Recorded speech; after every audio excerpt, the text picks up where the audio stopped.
وبشر الذين آمنوا وعملوا الصالحات أن لهم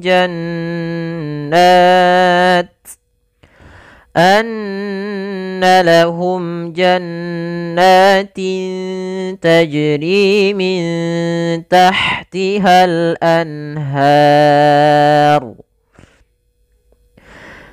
كلما رزقوا منها من ثمرة رزقا قالوا هذا الذي رزقنا من قبل وأتوا به متشابها ولهم فيها أزواج مطهرة وهم فيها خالدون.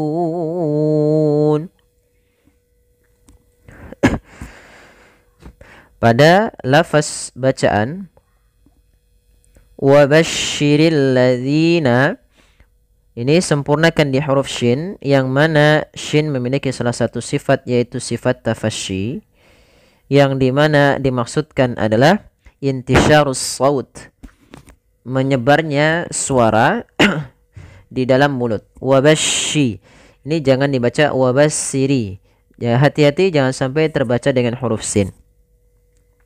Kemudian pada lafal alladzina, pada lafal al di sini ada bacaan alif lam syamsiyah, yaitu alif lam yang kita tulis tapi dia tidak terbaca.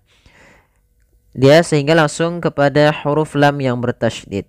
Maka al, ya, wabasyirillah, dan lamnya tipis. Kemudian pada lafal alladzina di sini ada huruf dzal, yang mana ketika melafalkan huruf dzal ini jangan sampai terbaca dengan huruf zai. Jangan dibaca wabasyiril lazina. Tapi dia agar menyempurnakan daripada makhraj huruf dzal ini, yaitu kita ujung lidah kita menempel dengan gigi seri atas, gigi seri atas kita, atau lebih sekitar sedikit gigitnya. Wabasyiril ladzina dzina, sehingga tersempurna dalam pelafalan huruf dzalnya. Kemudian pada lafal dzi sendiri itu ada hukum tajwid berupa mad tabi'i. Kapan terjadinya mad tabi'i, teman-teman sekalian? Mad tabi'i itu ada 3 kondisi. Yang pertama, apabila ada huruf yang berharokat fathah bertemu dengan alif. Yang kedua, huruf berharokat kasrah bertemu ya mati. Yang ketiga, huruf berharokat dhamma bertemu dengan huruf waw. Maka ini dinamakan dengan mad tabi'i.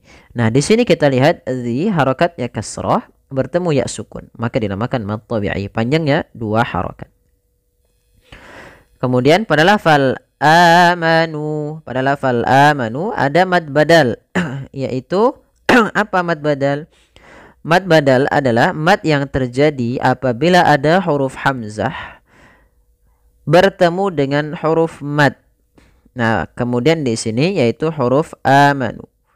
Pada dasarnya amanu, kemudian dia dibadalkan, diganti menjadi amanu, menjadi panjang. Untuk panjang mad badal sendiri yaitu 2 harakat sebagaimana mad tabi'i. Kemudian pada lafal amanu wa amilu, pada lafal nu ada dhammah bertemu waw, maka dinamakan dengan hukum tajwid mad tabi'i. Panjangnya 2 harakat. Kemudian di sini ada alif yang ditandai dengan sifar mustadir. Dimaksudkan adalah alifnya dianggap tidak ada, sehingga dia cukup panjang 2 harakat saja. Kemudian a jelaskan sifat ainnya, ya, jangan dibaca wa amilu, tapi dia a. Dan hati-hati jangan sampai masuk kepada rongga hidung, jangan wa a, tapi dia wa a. Kalau kita pencet hidung kita, itu suaranya tetap mengalir dan tidak berdengung. Kemudian wa amilus solihati. Kemudian di sini ada hamzah, ada alif yang kembali tidak dianggap, ada alif yang di atasnya sifar mustadir, tanda lingkaran kecil. Kemudian di sini alif yang berbentuk seperti ini tanda bahwasanya alif itu dianggap tidak ada dan berkaitan biasanya dengan alif lam. Maka di sini ada wa'amilus shalihat, yaitu ada bacaan alif lam syamsiyah. Alif lam syamsiyah. Apa itu alif lam syamsiyah? Yaitu alif lam yang dia ditulis tapi tidak dibaca sehingga langsung kepada huruf shad. Kemudian pada lafal shad itu kita tebalkan wa amilus solihati, ya, ditebalkan huruf shadnya. Kemudian pada lafal shad sendiri ada mad tabi'i ditandai dengan adanya fathah bertemu dengan alif, panjangnya 2 harakat. Kemudian pada lafal solihati, lafal ha, ya, disempurnakan hanya, panjangnya 2 harokat, yaitu ditandai dengan adanya fathah bertemu dengan alif. Ketika ada fathah bertemu alif, maka panjangkan dia 2 harokat. Kemudian anna lahum jannat, pada bacaan anna ada hukum tajwid berupa bacaan gunnah. Apa itu gunnah? Maka teman-teman sekalian, gunnah yaitu terjadi ketika ada 2 huruf mim tasydid atau nun yang berharokat tasydid. Keduanya dinamakan dengan gunnah. Cara membacanya yaitu suara an-nya kita tahan. Anna baru dilepaskan sehingga dipanjangkan kadar 2 harokat lebih sedikit, dia kita lanjutkan anna lahum jannat. Kemudian pada lahum jannat ada huruf mim mati, maka ini berkaitan dengan hukum mim yang mati. Hukum mim mati itu ada 3. Nah, salah satunya adalah ikhfa. Nah, di sini bukan ikhfa syafawi. Maaf, kami salah dalam menulisnya. Di sini harusnya adalah izhar. Izhar syafawi. Ya, ini salah. Tidak dibaca dengan bacaan ikhfa syafawi, tapi izhar syafawi. Yaitu suara mimnya harus dibaca dengan jelas dan tidak boleh ditahan. Ditahan suara mimnya. Maka dia kita namakan dengan bacaan izhar syafawi. Suara mimnya harus dibaca dengan jelas dan tidak ditahan atau ditandai dengan gunnah. Misalkan anna lahum jannat. Nah, ini nggak boleh karena dia mimnya bertemu dengan huruf jim. Izhar syafawi kapan terjadinya? Yaitu ketika ada huruf mim bertemu seluruh huruf hijaiyah. Huruf hijaiyah keseluruhan, huruf hijaiyah kecuali 2 huruf, yaitu mim dan ba, maka ia tidak dinamakan dengan izhar. Tapi selain daripada ini dinamakan dengan izhar syafawi. Kemudian pada lafal jannatin tajri. Pada lafal jannat kembali ada nun bertaharukat tasydid, maka dinamakan dengan bacaan gunnah. Cara membacanya menahan suara nunnya. Jannah. Nah, baru dibaca nanya. Pada lafal na ada hukum tajwid berupa mad tabi'i, adanya fathah bertemu dengan alif, panjang kadarnya 2 harokat. Kemudian pada lafal tinta ada kasratain bertemu dengan huruf ta. Maka apabila ada nun sukun atau tanwin bertemu dengan huruf yang 15, yaitu salah satunya huruf ta, maka ia dibaca dengan bacaan ikhfa. Ikhfa itu artinya samar, menyamarkan, atau mengartikan secara bahasa akhfa yukhfi, menyembunyikan.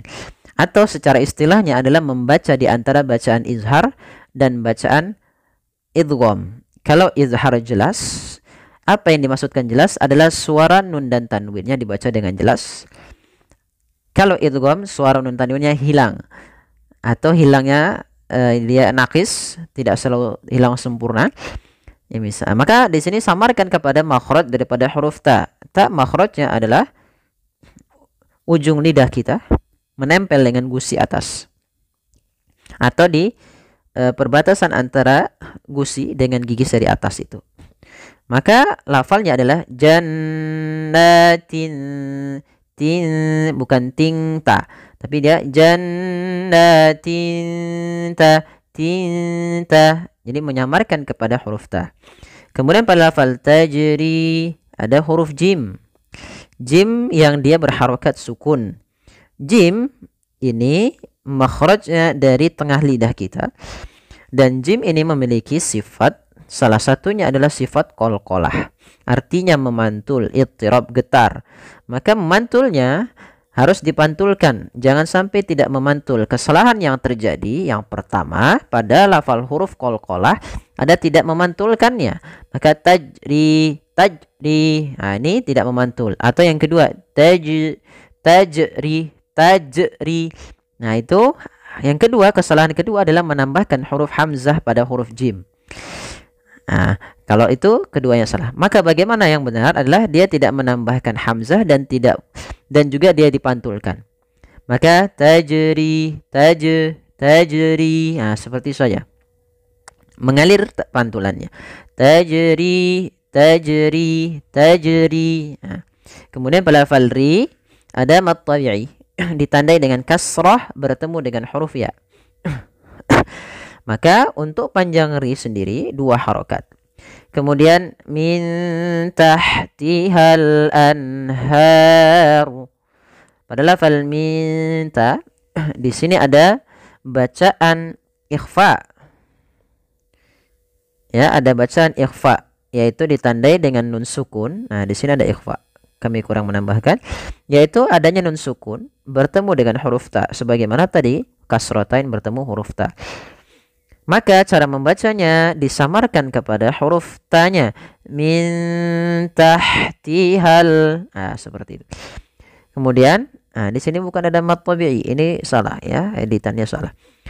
Min tahtihal anhar. Kemudian pada lafal al-anhar di sini ada alif lam qamariyah, yaitu alif lam yang kita tulis dan dibaca lamnya. Maka min tahtihal, karena pada huruf lam setelah huruf lam ada huruf hamzah yang dimana dia termasuk huruf qamariyah. Kemudian pada lafal anharu di sini ada bacaan izhar halqi, yaitu adanya nun sukun bertemu dengan huruf ha, yaitu suara nunnya harus jelas, tidak boleh ditahan. Anhar tidak, tapi langsung saja anhar. Kemudian pada lafal har di sini ada, kalau kita waqaf ada bacaan namanya mad arid disukun. Karena kita waqaf. Di sini ada tanda waqaf berupa shad. Maka kalau kita waqaf, maka hanya menjadikan mad arid disukun.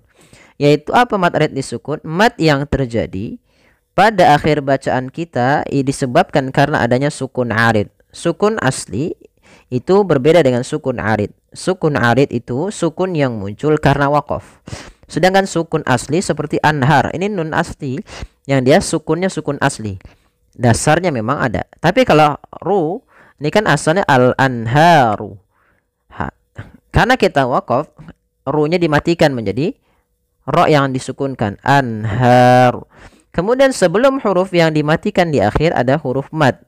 Maka bila kita mendapati dalam bentuk seperti ini, atau bisa kita sederhanakan istilahnya adalah apabila ada mad tabi'i di akhir bacaan, setelahnya ada huruf yang diwaqafkan, maka dinamakan dengan mad arid.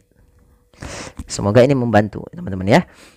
Maka seperti itu. Panjangnya berapa harokat? Boleh 2 harokat, boleh 4 harokat, boleh pula 6 harokat. Ya, shadaqallahul azim. Semoga yang sedikit ini bermanfaat. Jazakumullahu khairan. Mari kita tutup. Subhanakallahumma wa bihamdika asyhadu an la ilaha illa anta astaghfiruka wa atubu ilaik. Ya, kurang lebihnya mohon maaf. Wabillahi taufiq wal hidayah. Wassalamualaikum warahmatullahi wabarakatuh.